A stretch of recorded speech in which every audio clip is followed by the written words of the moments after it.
할렐루야. 우리 마음을 다해서 거룩하신 하나님께 예배드리겠습니다. 다 같이 기도하겠습니다.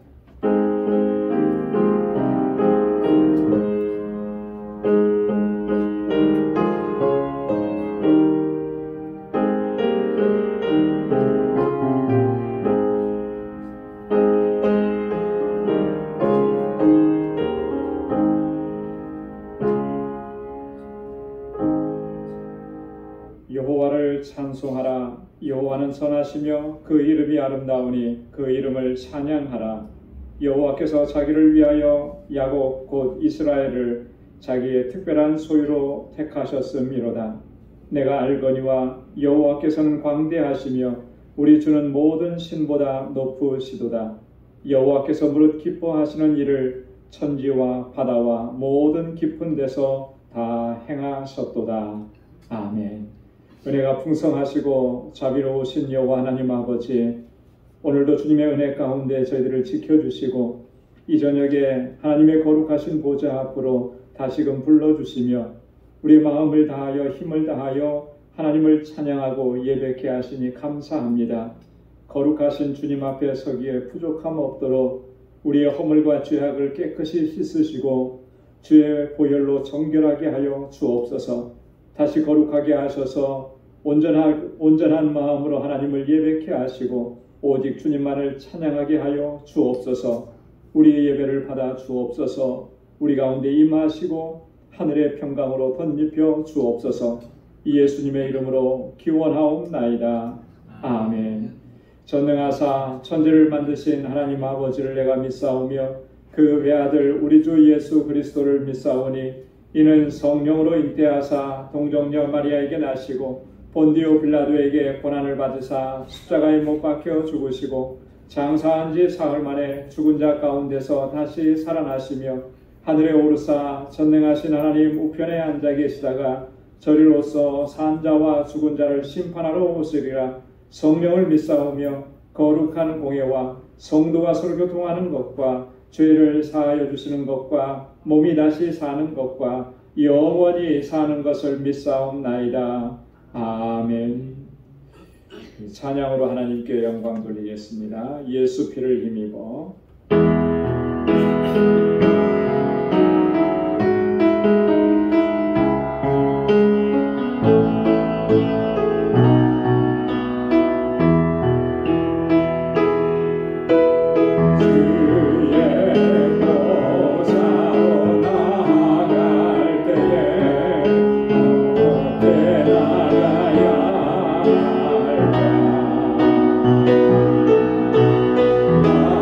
나를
자격 없는 내 힘이 아니 오직 예수님의 보혈로 자격 없는 내 힘이 아니 오직 예수님의 보혈로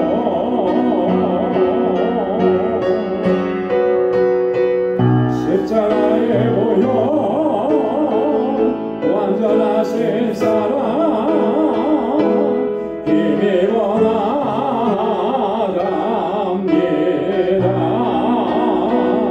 십자가의 보혈 완전하신 사랑 힘입어 예배합니다.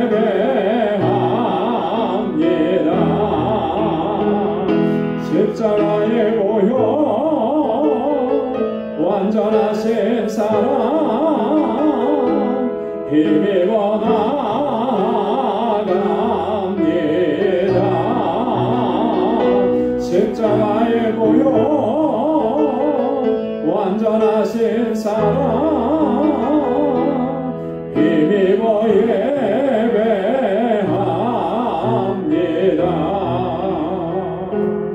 힘입어 예배합니다.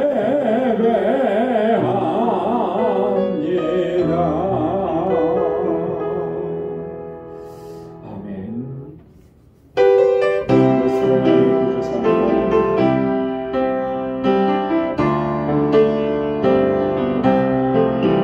예수로 나의 구주 삼고 성령과 피로써 거듭나니 이 세상에서 내 영혼이 하늘의 영광 누리도다. 이것이 나의 간증이요 이것이 나의 찬송일세. 나 사는 동안 끊임없이 구주를 찬송하리로다.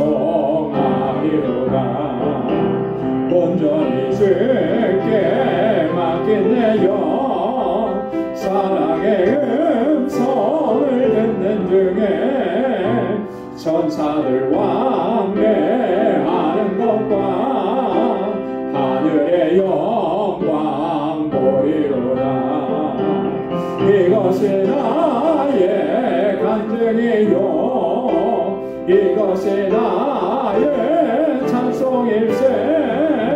나 사는 동안 끊임없이 구주를 찬송하리로다. 주 안에 기쁨 누림으로 마음의 풍랑이 잔잔하니 세상과 나는 강못 없고 부족한 죄만 보이로다. 이것이 나의 간증이요 이것이 나의 찬송일세. 나 사는 동안 끊임없이 구주를 찬송하리로다. 3절요. 주 안에 기쁨 누림으로 마음의 풍랑이 잔잔하니 세상과 나는 강못 없고 부족한 죄만 보이도다. 이것이 나의 간증이요 이것이 나의 찬송일세. 나 사는 동안 끊임없이 구주를 찬송하리로다. 이것이 나의 간증이요 이것이 나의 찬송일세. 나 사는 동안 끊임없이 구주를 찬송하리로다.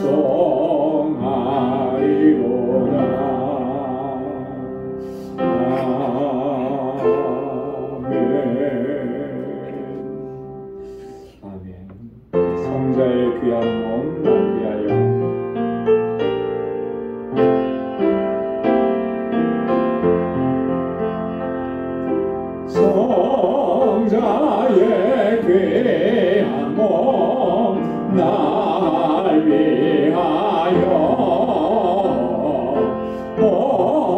어리신 그 사랑 고마워라.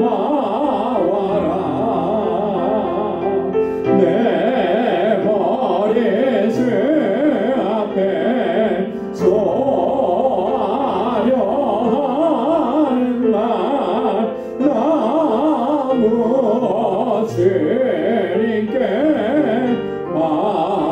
바치리까. 지금도 날 위해 간구하시 이 옅은 믿음이 나옵나니 주님의 참사랑 고맙고 놀라와 찬송과 기도를 쉬지 않네. 주님의 십자가 나도 지고 신실한 믿음과 마음으로 형제의 사랑과 친절한 위로를 네게나 베풀게 하옵소서. 만 가지 은혜를 받았으니 내 평생 슬프나 즐거우나 이 몸을 온전히 주님께 바쳐서 주님만 위하여 늘 살겠네. 만 가지 은혜를 받았으니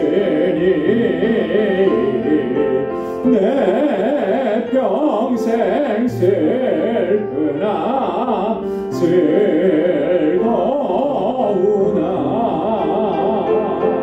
이 몸을 온전히 주님께 바쳐서 주님만 위하여 늘 살겠네.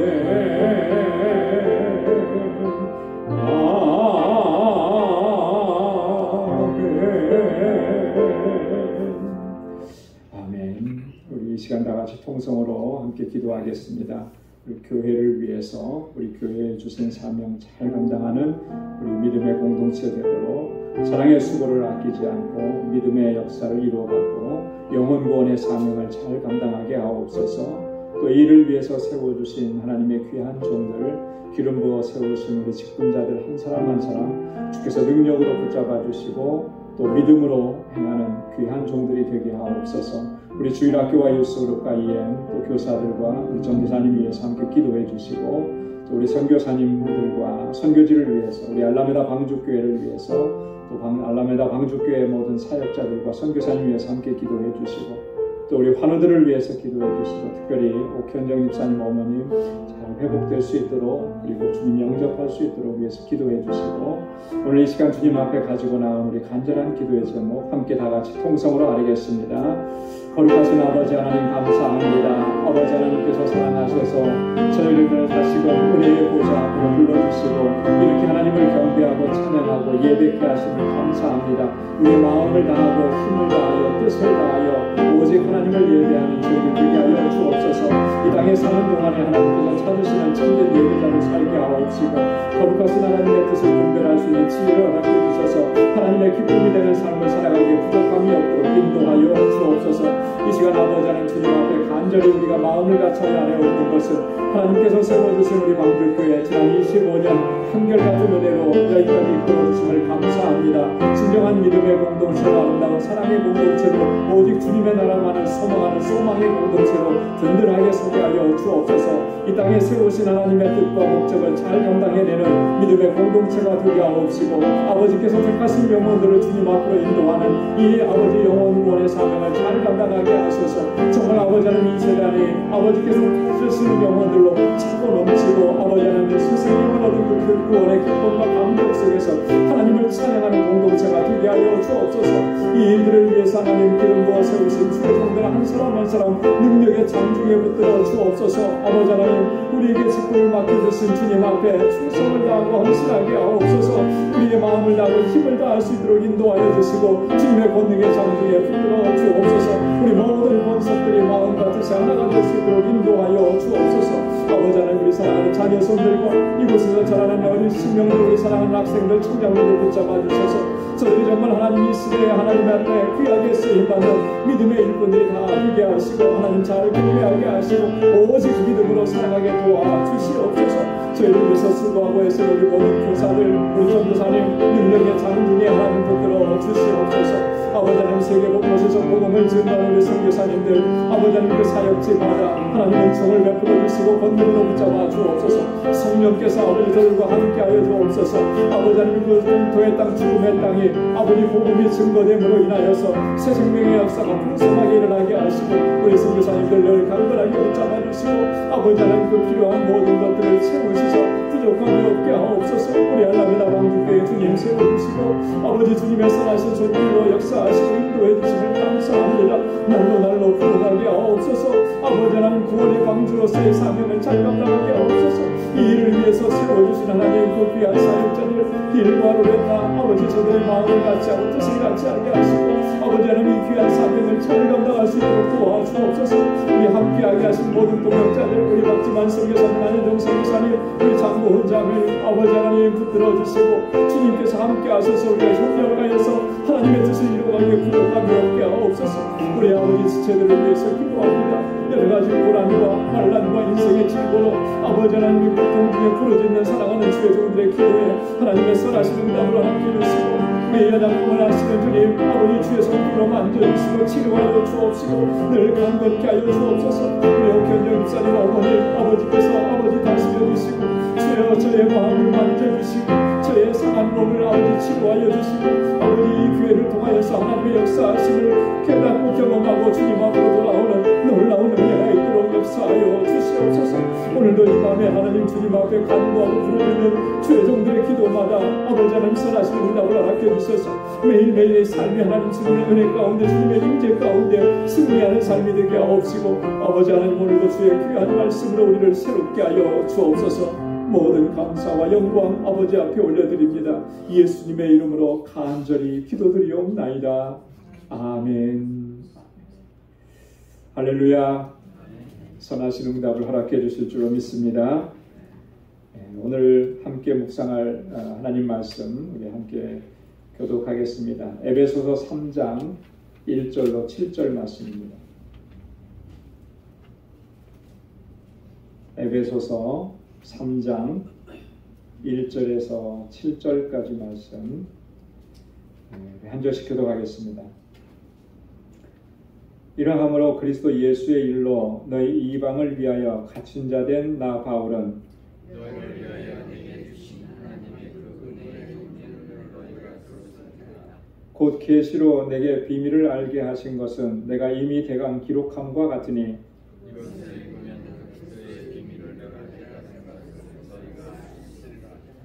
이제 그의 거룩한 사도들과 선지자들에게 성령으로 나타내신 것 같이 다른 세대에서는 사람의 아들들에게 알게 하지 아니하셨으니 이는 이방인들이 복음으로 말미암아 그리스도 예수 안에서 함께 작정하고 함께 함께요. 이 복음을 위하여 그의 능력이 역사하시는 대로 내게 주신 하나님의 은혜의 선물을 따라 내가 일꾼이 되었노라. 아멘.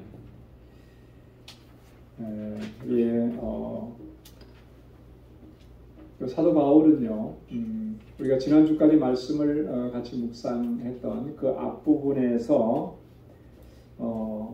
이런 사실을 강조했었습니다. 뭐냐면 예수 그리스도의 그 십자가 구속의 사건을 통해서 이 하나님의 언약에 대해서는 외인이었던 그 이방인들과 또 선민인 이스라엘 백성들이 그리스도 안에서 하나가 되었다. 모든 장벽들이 다 허물어졌고 유대인과 이방인이 하나가 되었다라고 하는 사실, 이 사실을 강조했었습니다. 그래서 우리 에베소서 2장 13절과 14절에 보면 바울이 이렇게 얘기했죠. 이제는 전에 멀리 있던 너희가 그리스도 예수 안에서 그리스도의 피로 가까워졌느니라. 그는 우리의 화평이신지라 둘로 하나를 만드사 중간에 막힌 담을 허시고 했습니다. 그 유대인과 이방인은 하나가 될 수가 없는 그런 존재들이잖아요. 유대인의 입장에 봐서는 자신들은 선민이고 이방인들은 다 하나님의 진노 아래 놓이는 그런 존재들이다. 이렇게 생각을 했었던 거죠.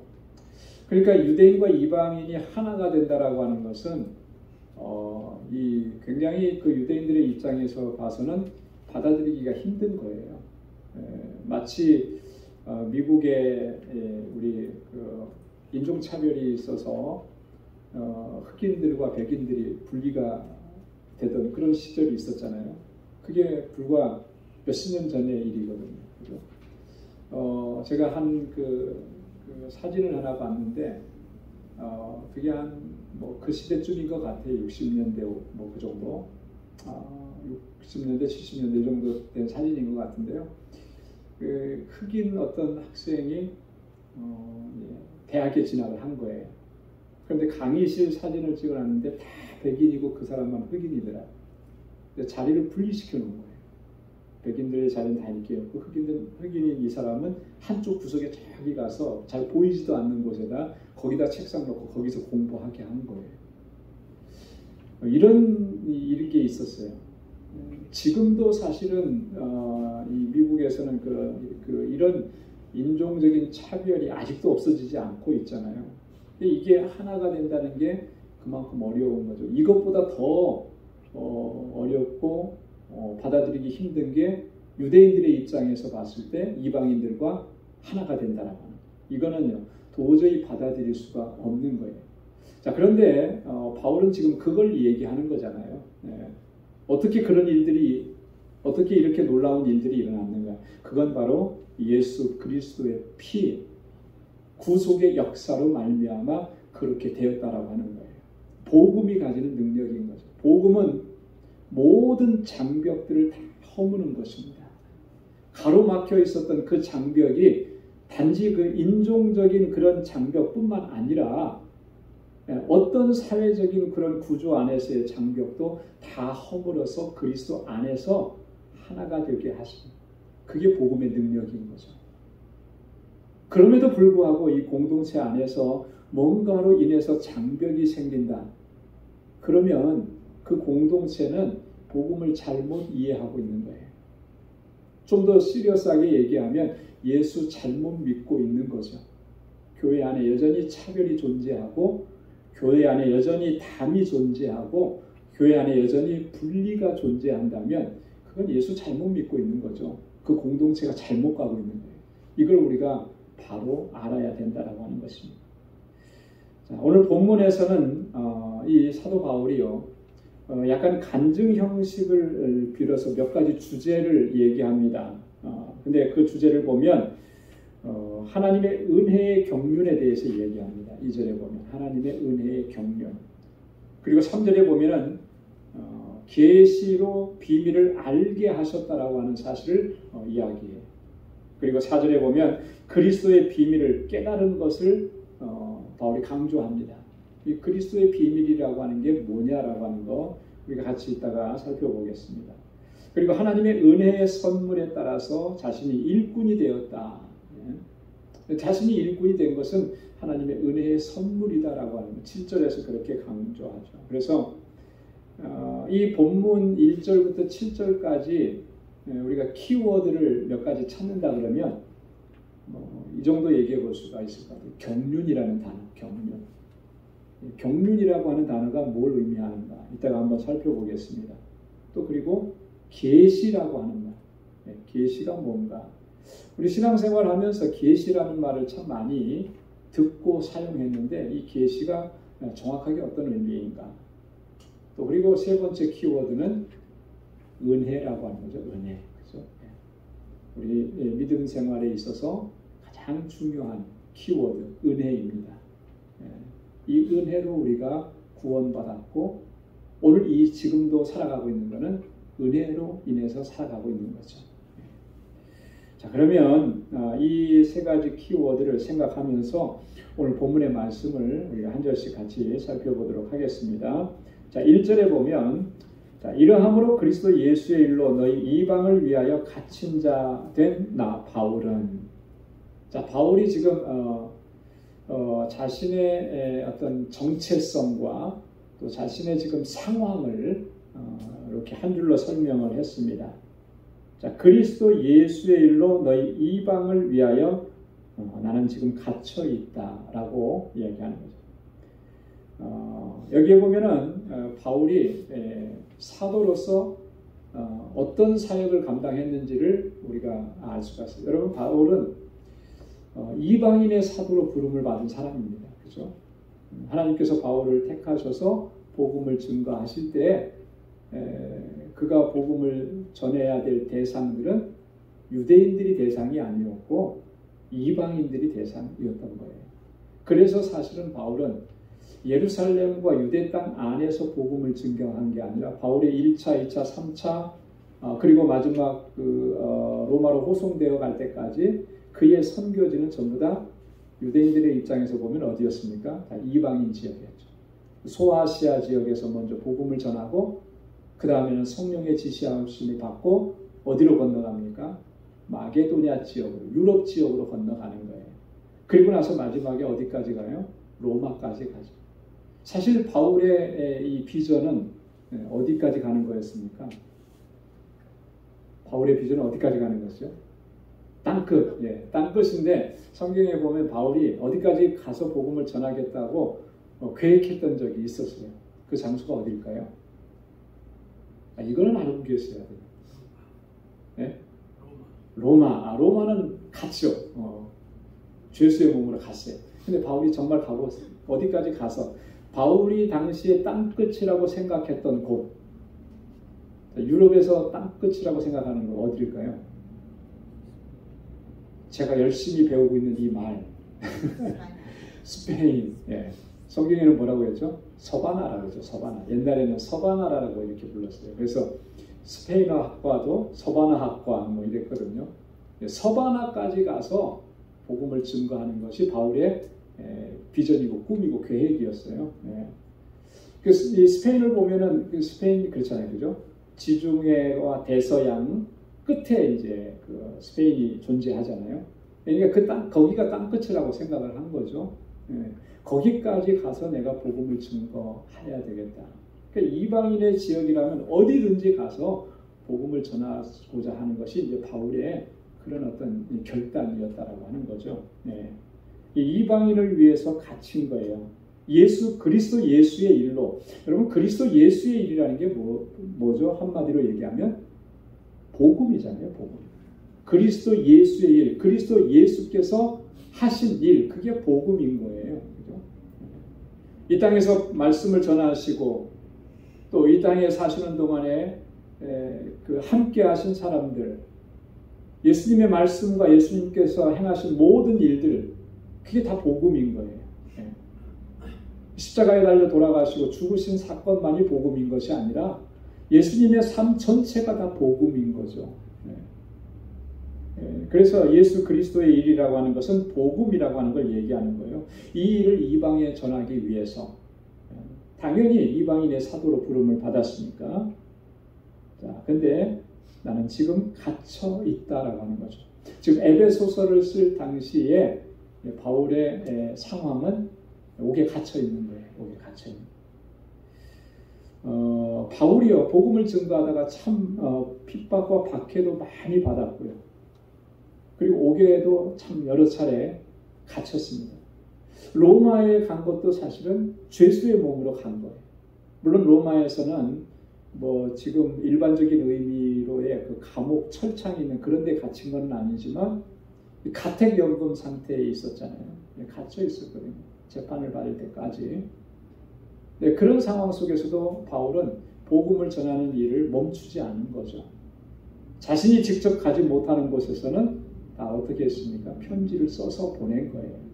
자, 그래서 바울이 편지 써서 감옥 속에 있으면서 보낸 그 편지를 우리가 뭐라고 부르느냐면 옥중서신이다. 그렇게 부릅니다. 우리 에베소서를 처음 시작할 때 옥중서신은 총 몇 권이 있다고 얘기했죠? 네, 몇 권인가요? 7. 7은 너무 많은 거. 5도 조금 많고 4개. 3번 만에 말씀했습니다. 옥중서신은 4권이 있어요. 자, 그러면 4권은 어떤 책이 옥중서신일까요? 당연히 지금 이제 에베소서 첫 번째로 들겠고, 그 다음에 빌립보서, 골로새서, 또 하나가 있어요. 한 장으로 된 거. 빌레몬서. 네, 빌레몬서. 이렇게 4권이 옥중서신이에요. 옥중서신이라고 하는 말은 바울이 감옥 속에서 편지를 쓴 것이다. 그게 이제 성경이 된 것이죠. 네. 이 감옥에 갇혀 있음에도 불구하고 바울은 이 복음에 대한 열정, 또 특별히 그 에베소 교회 성도들에 대한 그런 애정, 이 마음이 정말 식지 않는 거죠. 그래서 이 편지를 쓰게 된 것입니다. 자, 2절에 보면 너희를 위하여 내게 주신 하나님의 은혜의 경륜을 너희가 들었을 터이라. 자, 여기 보면 바울이 경륜이라는 단어를 썼습니다. 그죠? 은혜의 경륜이다. 이 경륜이라고 하는 말에 그 헬라어는 오이코노모스라는 단어를 썼는데요. 이 단어가 원래 문자적인 의미는 관리한다, 경영한다 그런 의미예요. 관리하고 경영하는 것을 경륜이라 이렇게 그런 단어를 썼는데 여기서 말하는 경륜이라고 하는 것은 성경에서 경륜을 얘기할 때는 항상 누구와 관계가 되느냐면 하나님과 관계되는 거예요. 하나님. 그래서 하나님께서 계획하시고 하나님께서 실행하시는 모든 것들을 경륜이라 이렇게 표현을 하는 겁니다. 그래서 특별히 더 정확하게 스페시픽하게 얘기를 한다고 하면 구속에 관한 거예요. 구속이라고 하는 것은 죄인들을 구원하시는 하나님의 역사, 그것을 계획하시고 그것을 이루어 가시는 모든 과정들을 다 경륜이다, 하나님의 경륜이다 이렇게 표현을 하는 것입니다. 사도 바울은요 자신을 이렇게 사도로 세우신 것, 복음을 전하는 자로 세우신 것, 이 모든 것들이 다 이런 하나님의 경륜 가운데 속한 것이라고 고백을 하는 거예요. 하나님 계획하신 일이라는 거죠. 왜, 무엇을 위해서 하나님께서 그 계획을 하셨느냐?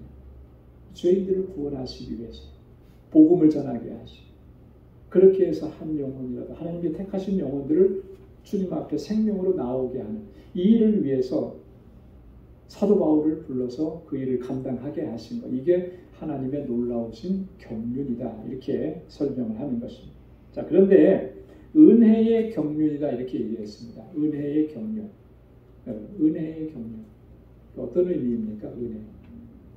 은혜를 베푸시는 하나님의 섭리와 역사, 그런 거잖아요. 그죠? 구속의 역사를 이루어 가시는데 그 모든 것들이 다 어떤 방식으로 이루어지느냐 하면 은혜라고 하는 방식으로 이루어지는 거예요. 은혜. 여러분, 은혜는 뭐죠? 은혜는 뭐예요? 한마디로 얘기하면 선물이잖아요. 선물. 선물의 개념은, 선물은 어떻게 개념 정리를 합니까? 거저 받는 거잖아요. 거저 주고 거저 받는 거. 그죠? 그러니까 하나님께서 죄인들을 구속하시는 이 구속의 역사를 이루어 가시는 그 경륜이 거저 주시는 거라는 거죠. 뭔가 대가를 요구하시고 뭔가 값을 지불해야만 그것을 얻을 수 있는 그런 것이 아니라 거저 주시는 선물이었다라고 하는 거예요. 이게 놀라운 거라는 거죠. 여러분, 세상의 원리는 거저 공짜가 없습니다. 그러니까 인생을 많이 살아오신 어르신들이 항상 한결같이 하시는 말씀이 세상은 뭐가 없다? 공짜가 없다. 그런 말씀 하시잖아요. 예. 그래요. 세상은 공짜가 없어요. 그래서 그런 말도 쓰더라고요. 영어로 give and take. 그죠? 예. 주고받는 게 있다는 거예요. 다 그런 게 있어요. 예. 근데 하나님께서 우리에게 주신 이 구원의 은혜는, 구원의 사건은 은혜인 거예요. 은혜. 다 거저 주신 거예요. 여러분, 이 은혜를 얼마나 우리가 감격스럽게 받아들이느냐가 그 사람이 정말 신앙생활을 잘 할 수 있느냐, 그렇지 못하냐를 결정하게 되는 것이죠. 자, 하나님께서 이렇게 내게 주신 이 하나님의 은혜의 경륜에 대해서 하나님의 구원의 그 계획과 그 섭리를 이루어가는 이 일을 위해서 하나님께서 나를 택하셨다라고 하는 이 일에 대해서 너희가 다 들었을 터이다. 이제 바울이 이렇게 이야기하는 것입니다. 자, 그 다음에 3절에 보면 곧 계시로 내게 비밀을 알게 하신 것은 내가 이미 대강 기록함과 같으니. 자, 여기 또 키워드 하나 나오죠. 계시라는 거죠. 계시로 내게 비밀을 알게 하신 것. 자, 계시라고 하는 말이 그 의미를 설명한 거예요. 비밀을 알게 하신 것. 이게 계시라고 하는 의미입니다. 자, 근데 이 계시라고 하는 말은 좀 더 정확하게 표현하면 이런 거예요. 숨은 것, 감추어진 것을 드러낸다라고 하는, 이게 계시예요. 감추어져 있어서 잘 모릅니다. 그죠? 뭐 어떤 물건이 어떤 장소 뒤에 감추어져 있어요. 그러니까 어디 있는지 잘 몰라요. 누가 어떤 말을 했는데 그 말의 의미가 정확하게 뭔지 잘 몰라요. 감추어진 거죠. 그것을 모든 사람들이 정확히 알 수 있도록 드러내는 것. 이걸 계시라고 해요. 자, 근데 이 계시라고 하는 말은 누구하고 관계돼서 이 키워드를 사용하냐면 하나님께서 하신 일과 관계했었습니다. 그러니까 하나님께서 하신 일을 계시라고 얘기하는 거죠. 하나님께서 하신 일, 여러분 우리가 알 수 있습니까? 여러분 아실 수 있을 것 같아요. 하나님이 어떤 분이신지 우리가 어떻게 알 수 있겠습니까? 하나님 자신이 그것을 계시하신, 드러내서 보여주시지 않으면 알 수가 없는 거예요. 근데 참 감사하고 다행인 것은 하나님께서 그것을 다 드러내서 보여주셨어요. 그게 뭐예요? 성경이잖아요. 성경. 이 성경 속에 하나님은 어떤 분이신지, 하나님은 어떤 일을 하셨는지, 그 하신 일이 뭘 의미하는지를 다 기록해서 우리에게 보여주신 거예요. 그래서 우리가 하나님께서 이렇게 계시한 만큼만 알 수가 있는 거죠. 하나님에 대해서. 자, 그러면 하나님은 이 성경을 통해서 하나님 자신에 대해서 다 계시하셨을까요? 아닌 거예요. 그죠? 여러분, 하나님께서 이 성경을 통해서 자신에 대해서 다 계시하셨다면 그러면 어쩌면 하나님은 유한한 존재가 될 수밖에 없을 거예요. 그런데 하나님 그렇게 하시지 않아요. 성경에 하나님을 다 계시하지 않았습니다. 일부분만 계시한 거예요. 우리가 꼭 알아야 되는 부분만 계시한 거예요. 여러분, 학교에서 공부를 가르칠 때 보면 초등학생 때는 초등학생 때 알아야 되는 부분만 가르치죠. 그죠? 초등학생인데 얘를 대학생 때 알아야 되는 그거 가르칩니까? 그거 가르친다면 그 선생님은 뭔가 좀 잘못된 거예요. 그죠? 그 초등학교 학생 때 알아야 되는 그 수준 정도만 가르쳐 주는 거죠. 또 얘가 중학교 가면 중학생 때 알아야 되는 그 수준 정도 가르쳐 주는 거예요. 물론 간혹 가다가 막 특별한 천재들이 있어서 초등학생 때 대학생 거 배우는 경우도 있지만 그건 아주 특별한 경우고요. 대부분의 경우는 그렇잖아요. 그게 원칙이잖아요. 하나님께서 우리에게 계시하실 때에도 마찬가지신 것 같아요. 우리 피조물인 우리가 아무리 똑똑하고 아무리 뭐 머리가 좋고 잘났다고 한들 얼마만큼 알 수 있겠습니까? 하나님 다 보여주신다고, 다 말씀해 주셨다고 그거 다 알 수 있겠어요? 모르죠. 우리가 꼭 알아야 되는 것. 그 부분까지만 가르쳐 주시는 거예요. 이게 하나님의 계시라고 하는 것입니다. 계시로 내게 비밀을 알게 하신 것을 내가 이미 대강 기록한 바 같으니, 자, 하나님께서 바울에게 계시하셨던 그 비밀을 알게 하셨는데 그걸 내가 지금 대강 기록했다. 이미 그렇게 얘기하잖아요. 어디다 기록을 했을까요? 하나님께서 계시로 알려주신 거, 그 비밀한 것들을 내가 대강 기록했다 그랬잖아요. 그럼 어디다 기록했는지를 우리가 좀 알아야 되잖아요. 어디다 기록을 해놨을까요? 편지에. 자, 에베소서 안에서 우리가 바울이 지금 문맥상 이 얘기를 할 때 어느 곳에 기록했는지를 우리가 충분히 짐작할 수가 있습니다. 내가 대강 이미 기록한 것 같다라고 했을 때 바울이 지금 염두에 두는 것은 그런 거예요. 지금까지, 바로 지금 이 말을 하기 바로 직전까지 기록해 놓은 거. 그러니까 어디예요? 에베소서 1장과 2장의 내용이죠. 자, 1장과 2장의 내용을 우리가 살펴봤습니다. 지금까지. 하나님께서 우리를 구원하시기 위해서 어떤 역사를 이루셨는지, 그때 우리는 어떤 실존이었는지, 얼마나 죄인이었고 허물과 죄로 죽었던 존재들이었는데 그리스도 예수 안에서 우리를 구속하시고 은혜로서 믿음으로 말미암아 구원을 얻게 하셨다라고 합니다. 이런 하나님의 놀라우신 섭리와 경륜을 바울이 하나님께서 알려주신 대로 그걸 다 기록을 해놨다. 그게 바로 에베소서 1장, 2장의 내용들이다. 바울이 그걸 얘기하는 것입니다. 자, 그 다음에 4절을 보면, 자, 이것을 읽으면, 여기서 이것을 읽으면 그런데 뭘 읽으면이겠어요? 에베소서 1장, 2장의 내용을 읽으면, 자, 지금 여러분 다 읽었잖아요. 그죠, 우리? 그러면 그리스도의 비밀을 내가 깨달은 것을 너희가 알 수 있으리라. 그렇죠.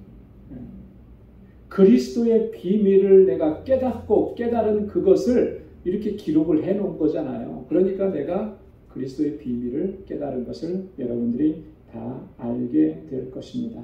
알 수 있을 것입니다. 자, 그러면 그리스도의 비밀이라고 했잖아요.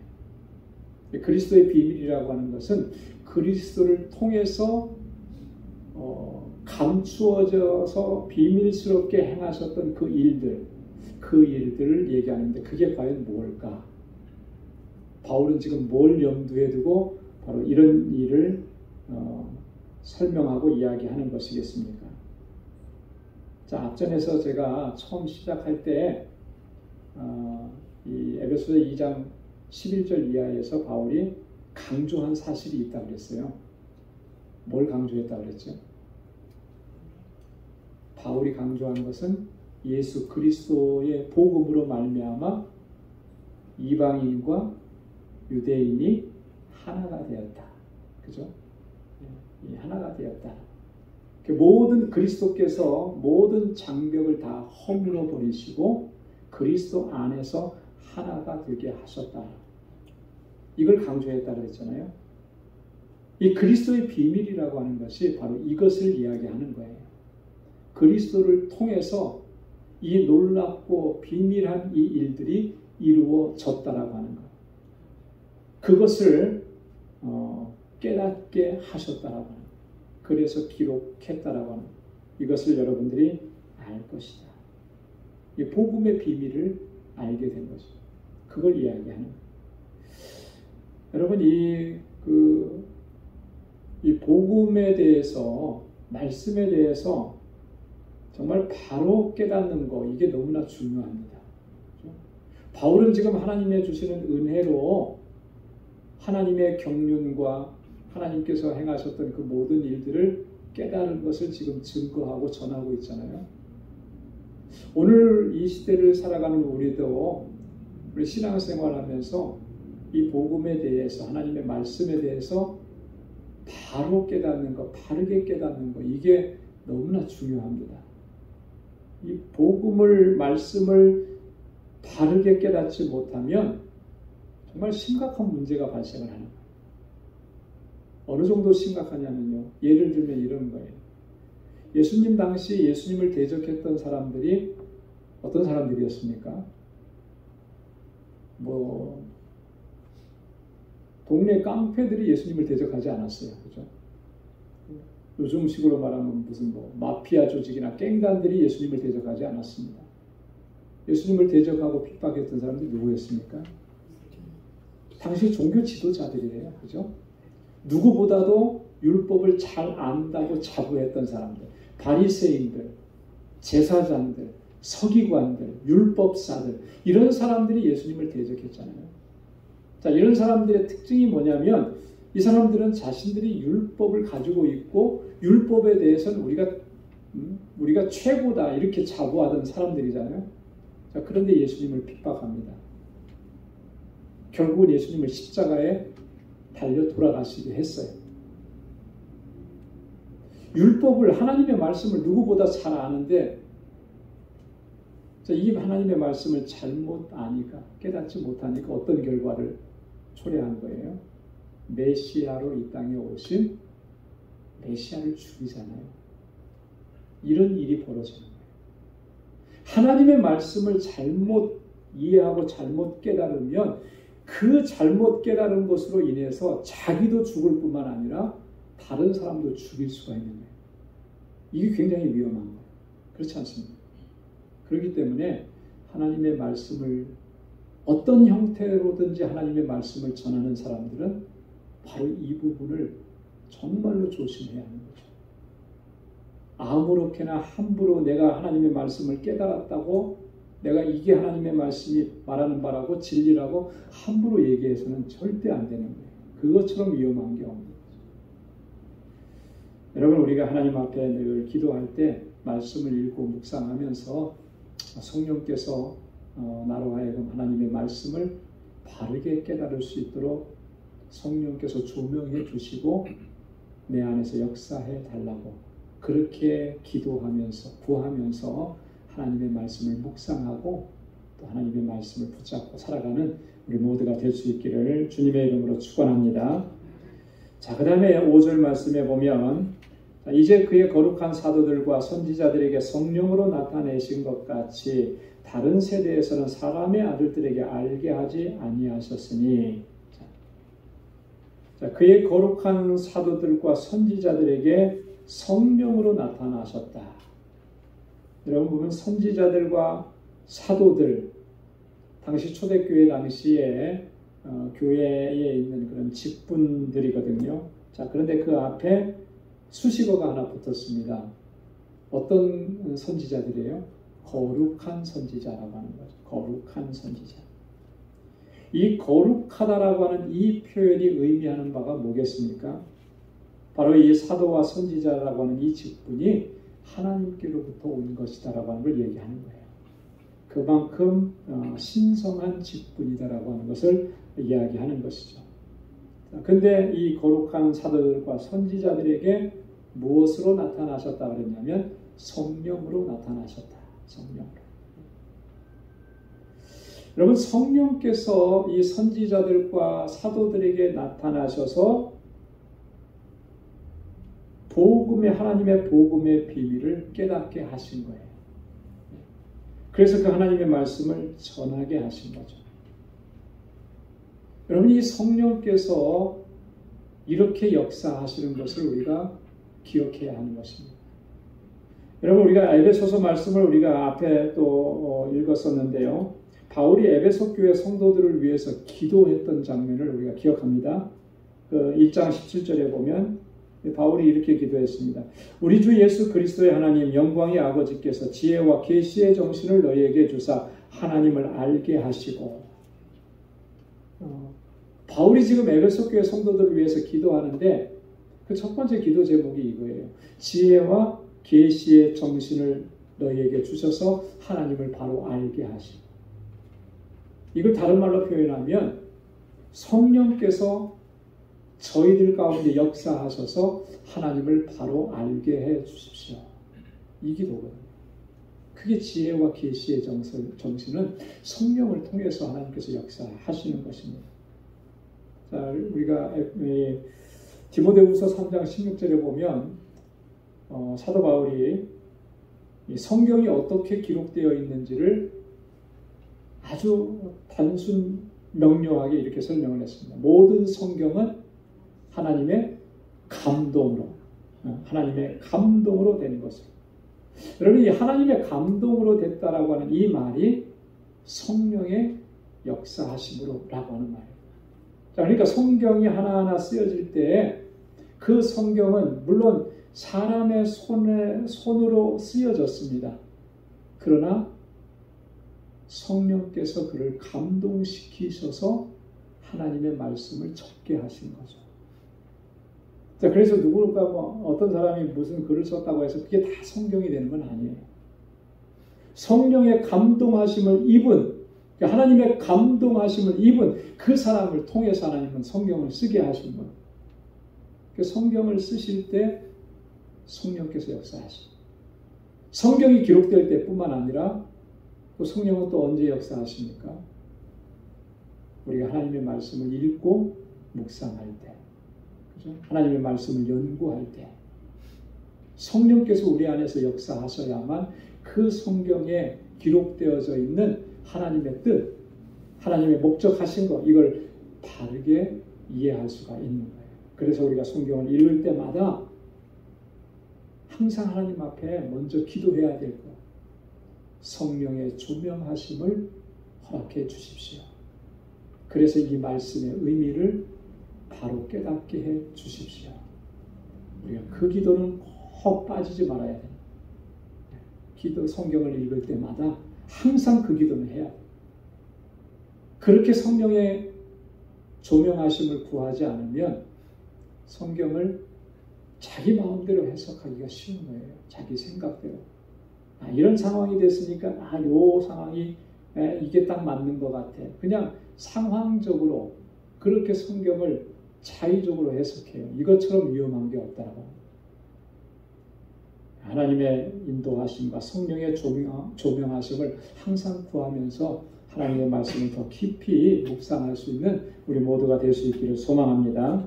자, 6절 말씀에 보면, 자, 이는 이방인들이 복음으로 말미암아 그리스도 예수 안에서 함께 후사가 되고 함께 지체가 되고 함께 약속에 참여하는 자가 됨이라. 복음의 능력이에요. 자, 이방인들이 복음으로 말미암아, 자, 그들에게 어떤 역사가 일어납니까? 세 가지를 얘기했잖아요. 첫째는 함께 뭐가 됐다고 했어요? 후사가 되었다. 여러분, 후사가 뭐죠? 후사는 유업을 이을 자예요. 그죠? 부모님의 유업을 이어가는 사람을 후사라고 그러죠. 네. 자, 바울은 로마서 8장 17절에서 후사에 대한 개념을 이렇게 설명을 했습니다. 자녀이면 또한 후사 곧 하나님의 후사요 그리스도와 함께한 후사니, 하나님의 주시는 유업을 이을 자다라고 하는 거예요. 하나님의 자녀들은. 근데 그리스도와 함께, 이 그리스도와 함께라고 하는 말은 그리스도께서 이루신 그 구속의 역사로 말미암아, 그 구속의 은혜로 말미암아 우리가 유업을 이을 후사가 되었다. 자, 근데 지금 복음으로 말미암아 누가 그렇게 되었다는 거예요? 이방인들이 그렇게 되었다라고 하는 거죠. 이런 특권을 가지게 되었다.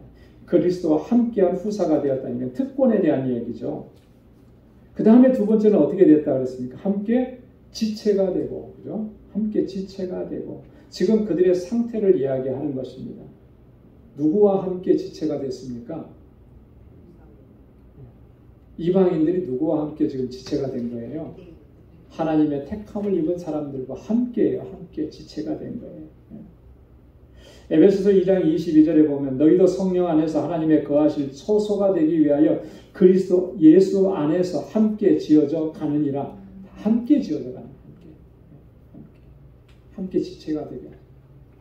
여러분, 저와 여러분들이 다 서로 환경도 다르고 장소도 다른 곳에서, 배경도 다른 곳에서 이렇게 지내다가 이 방주 공동체라는 이 공동체에 함께 모였잖아요. 그죠? 그래서 그리스도의 몸을 이루어가는 지체가 됐잖아요. 이게 놀라운 거예요. 이게 놀라운 거예요. 그래서 저와 여러분들 한 사람 한 사람이 함께 모여서 그리스도의 몸을 이루는 거죠. 이 몸의 머리는 그리스도시잖아요. 머리이신 그리스도를 중심으로 해서 그리스도의 몸을 이루고 있다라고 하는 이 사실. 그래서 서로가 지체가 되었다라고 하는 사실. 이건 너무나 감격스러운 일입니다. 그래서 우리 사랑하는 지체들을 바라볼 때마다 정말 존중해야 되는 것이고요. 그죠? 배려해야 되는 것. 리스펙트 해야 되는 것. 왜 리스펙트 합니까? 그리스도의 몸을 이루는 지체잖아요. 얼마나 거룩한 존재입니까? 그죠? 얼마나 거룩한 존재. 내가 그리스도의 몸을 이루는 지체이듯이 그분도 그리스도의 몸을 이루는 지체인 거예요. 세상 그 어떤 것보다도 가장 귀하고 값진 거죠. 그래서 우리의 지체들을 바라볼 때마다 그 마음을 가지고 존중하고 사랑하고 배려하고 또 마음을 다하고 그렇게 하나님의 나라를 이루어갈 수 있는 우리 모두가 되기를 소망합니다. 그 다음에 세 번째가 뭐예요? 이방인들의 복음으로 말미암아 함께 약속에 참여하는 자가 되었다. 함께 약속에 참여하는 자가 되었다. 하나님의 주신 약속에 함께 참여하는 거죠. 자, 그런데 마지막 7절을 우리 한번 다 같이 읽어보도록 하겠습니다. 이 복음을 위하여 그의 능력이 역사하시는 대로 내게 주신 하나님의 은혜의 선물을 따라 내가 일꾼이 되었노라. 아멘.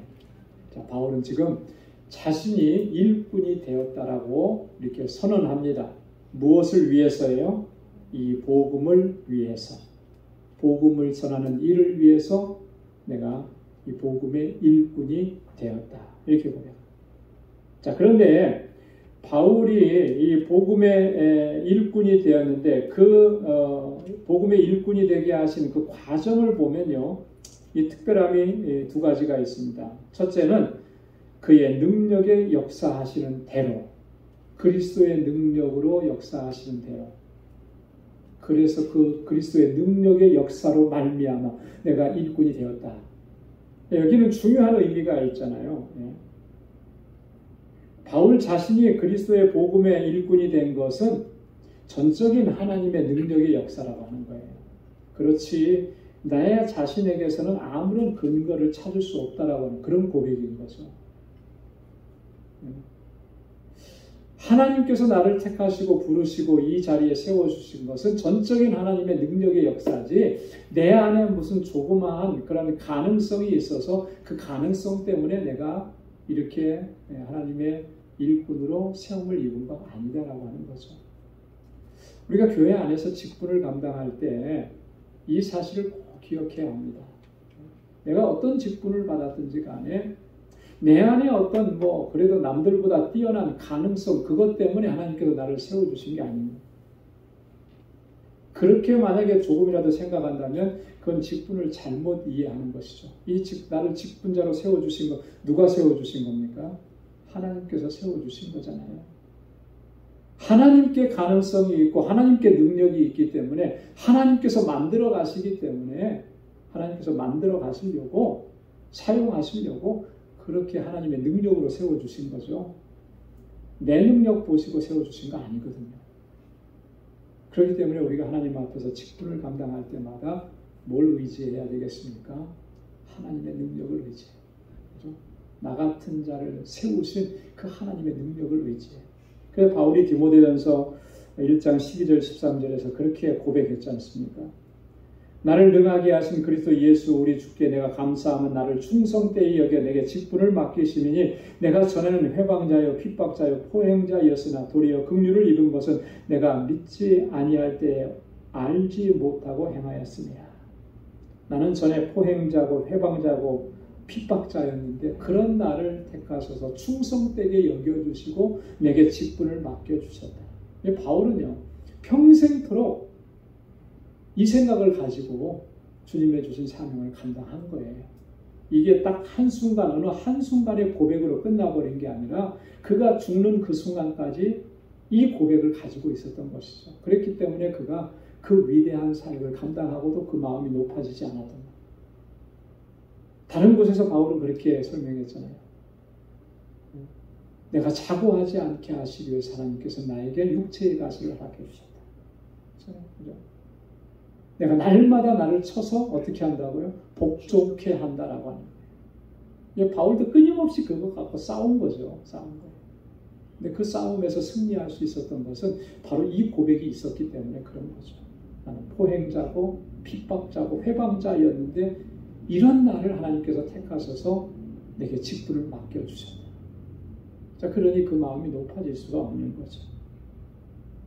자, 바울이 복음의 일꾼이 되게 하신 두 번째 역사는 뭐냐면 내게 주신 하나님의 은혜의 선물을 따라서, 그래서 내가 이 직분을 맡은 것은 정말 전적인 하나님의 은혜고 선물이다라고 하는 거예요.